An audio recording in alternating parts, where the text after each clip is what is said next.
this is the Rocket Man song.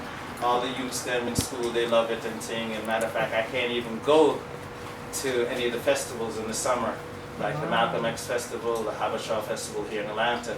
If I go without the Rockets, I have to hide behind the trees because the little kids that hunt me down say, there he is, that's the Rocket Man. And when they want summer without the Rockets, they never stop hounding me. I said, I can't come back here again because I might go back home hurt or something. So yes, so this is the Rocket Man song because, you know, we're all artists and we're all genius because we're African. Inside of us is where our geniuses and thing. And I teach my students that the blood of the ancestors that built the pyramids is the same blood that runs through your body. You know what I'm saying? So whatever you vision, you can manifest. So this is the Rocket Man song.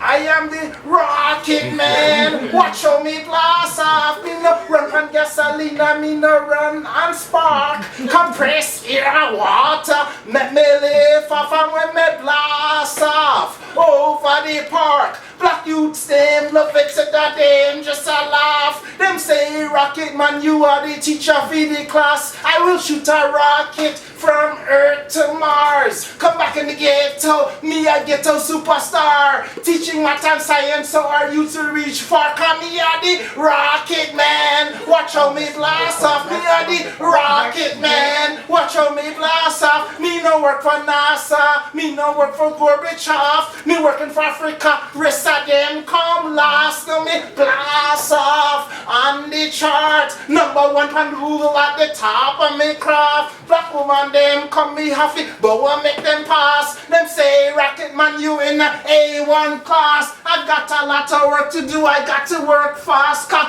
Babylon a go on like a snake in the grass. Them have only protest for black youths now pass. Cause Babylon if you move and go kiss with me ras. Cause that we invent science and we invent math. Cause me a the Rocket Man. Watch how me blast off, me a the Rocket Man. Enough shot.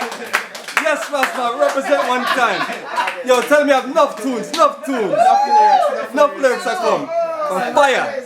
This is what I have to do. You know, I have to keep up with Jay-Z and Beyonce. And once I drop a couple lyrics in my class, now I get the attention of the students and so on. And then I can teach them mathematics and science and everything. So, what's up. Yeah. So also in addition with the rockets, I teach them the calculus equations of motions of objects in free space. So they build their rockets, and after they build their rockets, they're able to measure the time of the flight. And with the time of the flight from its launch to reach its maximum height, they're able to calculate the launch velocity of the rocket, the height the rocket flew, and other math and science quantities with the rockets. It's basically hands-on teaching the math and science. Yes, yes, Marvin. Your favorite travel memory? Yes. My favorite travel memory is like it put me where I didn't know if I was in, if it was real or not. It put me in a vision where I was hypnotized. And that happened like the first or the second day when after we reached in Ghana. We went to the market. Where's that market? That festival, that place where everybody was doing crafts. Everybody was doing that's something. Abri. In Ghana. There's a wood carving village up in the mountains. The wood carving village where we went to like on the second day and so on. Yeah. And a brother said to me, a Rasta brother said to me. Oh, you're talking about the art center in Accra. Art center in Accra, yeah. Yes. A brother said to me, welcome to Zion. And when he said that, I looked around, and that's when I was in the days. No matter how far I looked, I seen African people doing all kind of works. Everybody progressing, everybody doing things. I said, this really must be Zion because I never seen this before in my life, you know?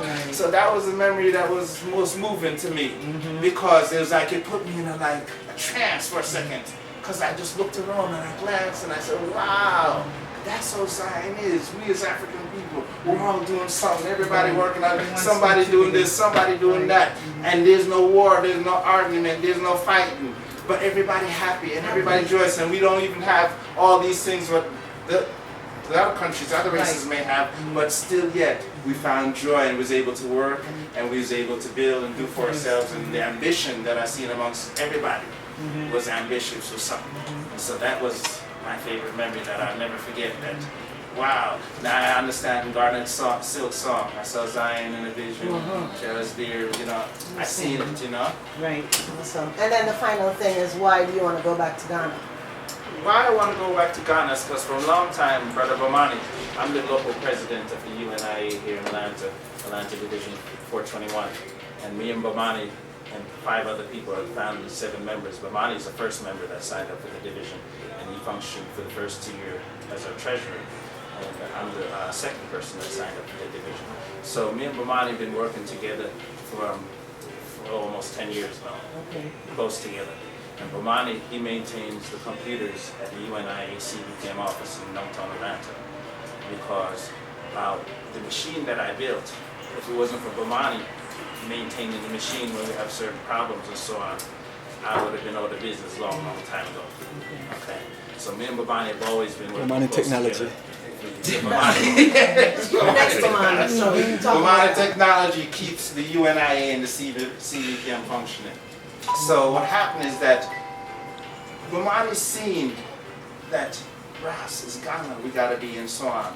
And then I started to get the vision that we gotta have our businesses set up on the continent of Africa. Because the mission of the collective Black people movement is to gather, document, and organize our people's skills, talents, and intelligence. But I'm doing that from outside of Africa. Now imagine going on the continent of Africa and gathering African people's skills, talents, and intelligence, organizing ourselves on the continent.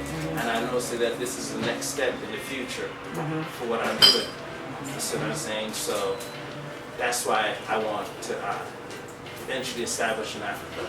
And also being one of the 7 people in the world that I was taught by the Consul General Fruit Muhammad and the UNIA government, and part of the Legal Defense Committee, I had a chance to view the dual citizenship proposal.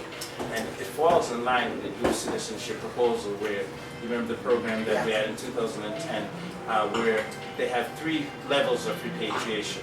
First level is for those who are ready to just go right back, right away. Second level is for those who want to go back and forth, live in both places. And the third level is those who want to just give support, but not ready to return right now. You see what I'm saying? So, as soon as, because I always say, you can't go back to Jamaica, which is where I was born. I can't go back there and then have to get paid what Jamaican people get paid, those dollars. I have to first make sure I have something successful here in the United States that automatically produces dollars before I go back to Jamaica. And the same thing with Africa.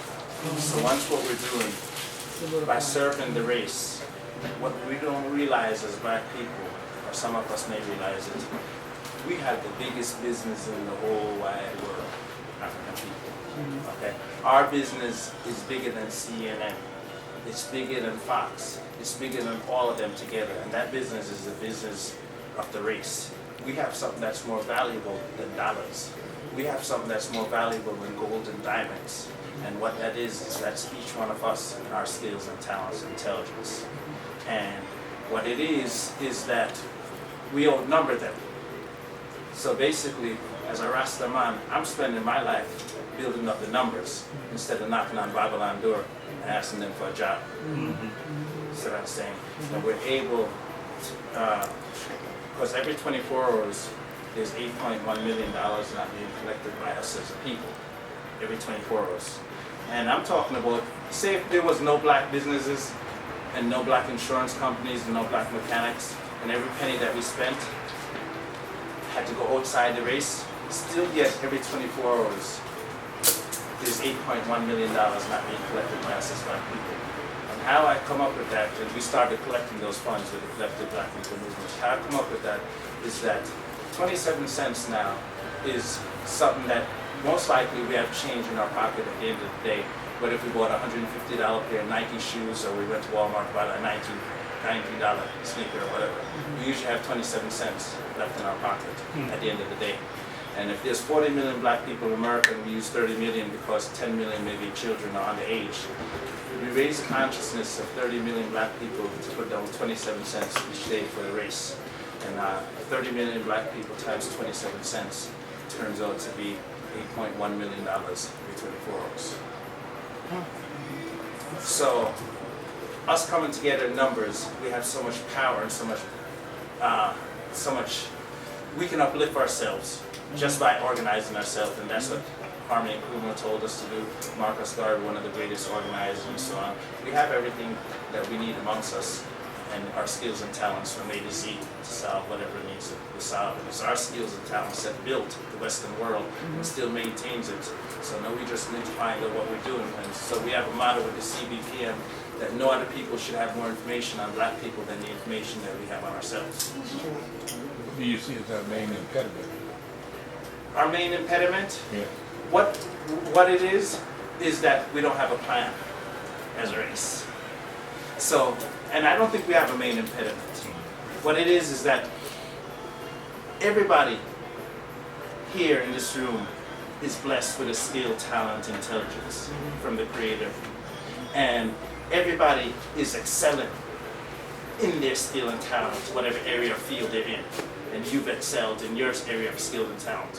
What it is that an engineer, we don't know as a people, we don't know the profession that builds things. We're looking to the African historians who have all the knowledge to be the builders of African societies, but they're not the builders of societies. They're just the ones who transfer our knowledge to us. We got to look to engineers, and in black organizations and the black government, the UNIA, we don't have engineers inside these entities, so that engineers, they can take, for instance, what I'm doing with my engineering, I'm taking 1.8 billion African people, and I'm able to build a machine where I put a big wire on one end and another big wire on the other end, and I'm automatically able to produce positive stuff for us as African people. And engineers can do that. And so we're missing amongst our leadership the people who can take our skills and talents from A to Z.